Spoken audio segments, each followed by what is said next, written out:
Bonjour les amis, Fratelli Bianconeri, bienvenue dans cette nouvelle vidéo. Je pense que vous l'avez tous entendu, Jonathan David sera la saison prochaine, pardon, un nouveau joueur de la Juventus. Donc il partira du LOSC et rejoindra la vieille dame. Vous saviez tous que c'était un joueur qui était à paramètre zéro. L'année dernière, le LOSC en demandait 60 millions, hein, si je ne me trompe pas. Mais voilà, il est arrivé à échéance et donc il peut partir, à zéro. Enfin, à zéro. Encore une fois, je pense que la Juve a bien travaillé dans le sens où ils ont fait baisser les prétentions salariales et des commissions. Je pense qu'ils sont arrivés, 15 millions de commissions, pour lui et l'agent pour la signature et un salaire, net annuel de 5 millions plus 2 de bonus selon certaines conditions, durant la saison. Mais avant de parler de ce transfert-là, je vous invite à liker la vidéo, de vous abonner et de commenter ici en bas comme toujours, je vous lirai tous. Alors, hier soir, on commençait à avoir quelques rumeurs, quelques voix de Alfredo Pedula, pardon, Nicolo Schira, Di Marzio. Juste avant le match, on entendait: «Oui, c'est presque fait», mais j'y croyais pas trop. Vous savez, on lance pas mal d'informations, et de rumeurs, sur les réseaux sociaux. Puis même après le match, en conférence de presse, que ce soit celle de Chiellini, celle de Comolli, où on lui a posé des questions. Comol, il n'a pas répondu, Chiellini n'a pas répondu. Enfin, ils ont même dit: «Non, non, il y a rien qui est fait, on est toujours dans de trattative et comme» voilà, de mercato et puis boum, 2 heures après, l'annonce officielle comme quoi Jonathan David était un futur joueur de la Juve. Donc voilà, Comolli respecte bien ce qu'il a dit durant sa propre conférence de presse, il y a 3 4 semaines de ça, où il a clairement dit: «Vous ne saurez jamais ce qui se passe au niveau mercato chez nous. Je ne vous dirai rien», et je pense que c'est une très, très bonne chose afin de ne pas faire gonfler les prix. Donc on va chercher le joueur, on fait la demande, boum, on le prend et puis c'est tout.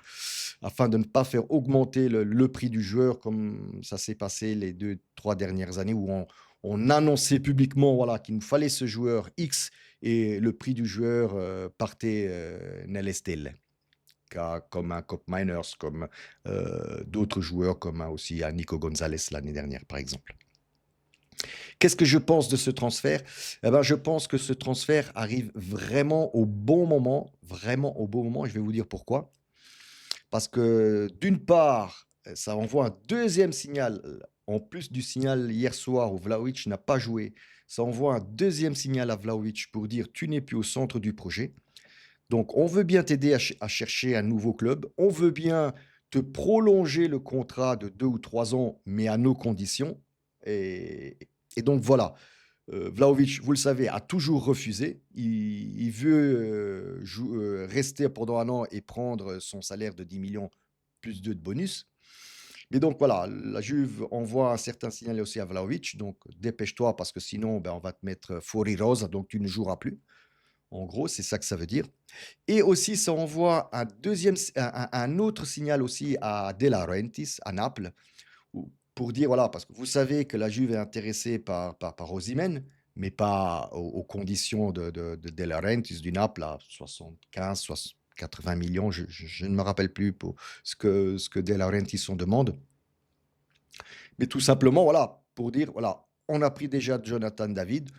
On va s'asseoir autour d'une table pour, Kolo Muani. Donc voilà, Osimhen, oui, on est intéressé, la Juve est intéressée, mais pas à tes conditions. Si tu nous le vends pour 45-50 millions, pourquoi pas? On peut commencer à discuter. Donc vous voyez ce mouvement, enfin, le fait que Jonathan David ait accepté la Juventus, nous permet de bouger beaucoup plus facilement au niveau du mercato en ce qui concerne les attaquants. Enfin, ça, c'est ce que je pense, personnellement. Voilà. Après, il y a d'autres noms il y a d'autres rumeurs, le joueur du Manchester, là, Sancho, je pense, voilà. Je ne sais pas si ça se fera.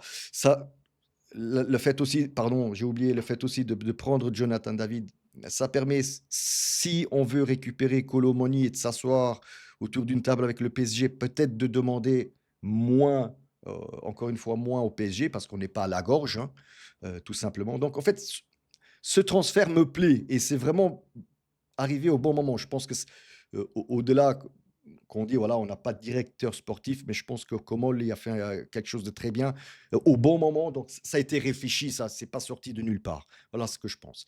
Sinon, pour moi, ça ne suffit pas, clairement. Comme je l'ai dit, il nous faut un bon milieu de terrain, un joueur qui fasse le lien entre la défense et l'attaque, un Tonali, un Pirlo, quelque chose de ce gabarit-là, hein, clairement. Un défenseur aussi. Donc voilà, il nous faudrait encore 3 ou 4 joueurs pour pouvoir pour jouer l'année prochaine en Champions League et en Serie A. Sinon, au niveau news, Gatti a renouvelé son contrat, donc les papiers ont été signés, donc il a renouvelé son contrat jusqu'en 2030 avec un salaire de 2,5 millions par saison. Ildiz, pareil, le contrat, a priori, ils se sont mis d'accord sur, là, il touchait 1,5 million, 1,8 million et on lui a doublé son salaire à 3,5 millions si je ne me trompe pas. Donc, voilà, on compte beaucoup sur Ildiz. Vous l'avez vu hier soir, c'est notre joueur numéro un, c'est notre numéro 10. Voilà, si on peut pas se priver, en ce moment, on peut pas se priver d'Ildiz, de Kenan. Voilà. C'est à peu près tout, ce qu'il y a comme information, aujourd'hui. Je vous tiendrai au courant, de tout avancement au niveau du mercato de la Juventus. Come sempre ragazzi, fino alla fine, forza Juve.